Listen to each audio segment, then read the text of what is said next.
டேய் Sun TV என்னடா fraud தானே பண்ணி வச்சிருக்கீங்க அப்படின்னு கேட்குற மாதிரி ஒரு சம்பவத்தை பண்ணியிருக்காங்க அப்படி தான் சொல்லியாங்கன்னா. ஸோ ரீசெண்டாக வந்து பார்த்தீங்கன்னா பராசக்தி படத்தோட ட்ரெய்லர் வந்து ரிலீஸ் ஆச்சு. ஸோ ரிலீஸ் ஆகி 24 மணி நேரத்தில் 33 மில்லியன் வியூஸ் அடித்து most viewed Tamil trailer in first 24 hours அப்படிங்கிற ஒரு பட்டத்தை வந்து வாங்கியிருக்காங்க. ஸோ இந்த பட்டத்தை இவங்க நேர்மையாக வாங்கியிருந்தாங்க அப்படின்னா நான் எதுவுமே கேட்க மாட்டேன். ஆனால் இவங்க எப்படி வாங்கியிருக்காங்க அப்படின்னா, இந்த படத்தோட ட்ரெய்லர் ரிலீஸ் ஆகி ஒவ்வொரு ஹார், அதாவது for every 1 hour 1 million views வந்து கூடியிருக்கு. ஸோ இதில் முக்கியமான விஷயம் வந்து பார்த்திங்கன்னா, நடுராத்திரி 2 மணி 3 மணி 4 மணி 5 மணி இந்த டைம் பீரியடில் முதற்கொண்டு ஒவ்வொரு மில்லியனாக வந்து கூடியிருக்கு. ஸோ அது மட்டும் இல்லாமல் அதுக்கப்புறம் வந்து பார்த்திங்கன்னா ஃபேன்ஸ், அது மட்டும் இல்லாமல் ஃபேமிலி ஆடியன்ஸ், யூடியூப் வியூவர்ஸ் எல்லோரும் பார்த்து ஒரு குறிப்பிட்ட வியூஸ் வந்து ஏறியிருக்கு.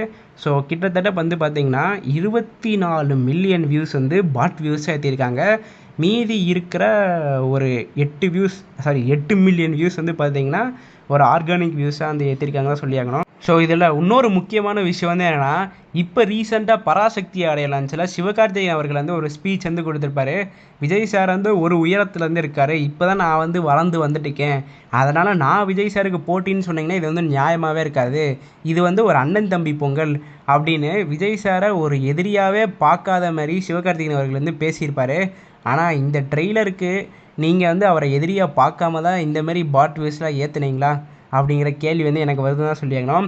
ஸோ இந்த வியூஸ் வந்து பாட் வியூஸா இல்லை ஆர்கானிக் வியூஸா அப்படிங்கிற உங்களுடைய கருத்துக்களை மறக்காமல் கீழே இருக்கிற கமெண்ட் பாக்ஸில் வந்து பதிவு பண்ணுவாங்க. ஸோ என்னைய கேட்டால் நான் ஹானஸ்ட்லி இதை வந்து பாட் வியூஸ் தான் சொல்லுவேன். அதுக்கு முக்கியமான காரணம் வந்து பார்த்திங்கன்னா, கூலி படம் அவ்வளோ ஹைப்ஃபுல்லாக ரிலீஸ் ஆச்சு போன வருஷம். என்னை கேட்டால் போன வருஷத்தோட மோஸ்ட் ஹைப்டு ஃபிலிம் சொல்லுவேன். அந்த படத்தோட காஸ்டிங்கில் எடுத்து பார்த்திங்கன்னா ரஜினி சார், உங்களுக்கு உப்பென்ட்ரா, சௌபின் ஷாயர், கிங் நாகார்ஜுனா, ஸோ இந்தமாரி ஒரு மிகப்பெரிய பட்டாளமே இருந்துச்சு. அவ்வளோ ஹைப்ஃபுல்லாக ரிலீஸ் ஆன ட்ரெய்லரே வந்து பார்த்திங்கன்னா 5 மாதத்தில் 28 மில்லியன் தான் அடிச்சிருக்கு. ஆனால் இந்த ட்ரெய்லர் வந்து 33 மில்லியன் அடிச்சிருக்கு சொன்னீங்கன்னா ஒரு பச்சை குழந்தைகிட்ட சொன்னால் கூட நம்பாது அப்படி தான் சொல்லியாகணும். இந்த வியூஸ் ஆர்கானிக்காக இல்லையா அப்படிங்கிற உங்களுடைய தாட்ஸ் வந்து மறக்காமல் கீழே இருக்கிற கமெண்ட் பாக்ஸில் பதிவு பண்ணுவாங்க. இந்த வீடியோவில் தான் இந்த வீடியோ நான் இதோட முடிச்சுக்கிறேன். அடுத்த வீடியோவில் சந்திக்கும் வரை நான் உங்கள் NK. நன்றி, வணக்கம்.